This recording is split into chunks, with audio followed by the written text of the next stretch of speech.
అంబేద్కర్ కోనసీమ జిల్లాకు మొంతా తుపాను ముప్పు ఎక్కువగా ఉందని కలెక్టర్ మహేష్ కుమార్ తెలిపారు. కోనసీమ ప్రాంతంలోనే తుపాను తీరం దాటే అవకాశం ఉందని ప్రజలు అప్రమత్తంగా ఉండాలని ఆయన సూచించారు.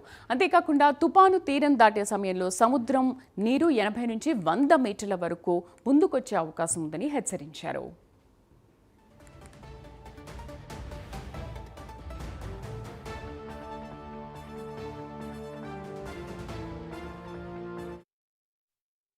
రైట్ నౌ మనకి ఒక ల్యాండ్ ఫాల్ అని కాకినాడ ఉందనుకోండి, ఇక్కడ పెద్ద స్టార్మ్ సర్జ్ ఉండదు.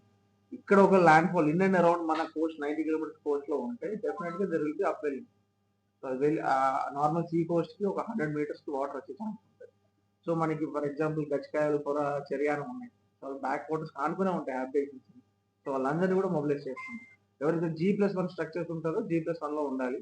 ఎందుకంటే అట్లీస్ట్ ఒక 3 ఫీట్ 4 ఫీట్ వాటర్ వస్తుంది.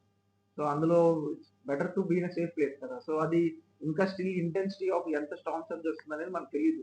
But right now there will be some storm surge వస్తుంది. చూసుంటారు ఇప్పుడు ఆ ప్రాంతాల్లో కొంచెం అలలు బాగా ఎత్తి పడుతున్నాయి, పైకి వస్తున్నాయి. సో అలాంటివి అక్కడ ఎలా కొంచెం హైట్ ఉంది, అక్కడ రోడ్ ఉంది, రోడ్ కొంచెం హైట్ లో ఉంటుంది కాబట్టి అక్కడే బ్రేక్ అయిపోతుంది. మనకి అంత హైట్ ఏమి ఉండదు, కంప్లీట్ గా ప్లెయిన్ ల్యాండ్ ఉంటుంది. సో వాటర్ కొంచెం వెనక్కి వచ్చే ఛాన్స్ ఉంటుంది. సో ఎంత వరకు వస్తుందో అంతవరకు డిమార్కేట్ చేసుకొని అక్కడ ఉన్న పక్క హౌస్ ఉన్న వాళ్ళకి కూడా మొబిలైజ్ చేయాలి. So that is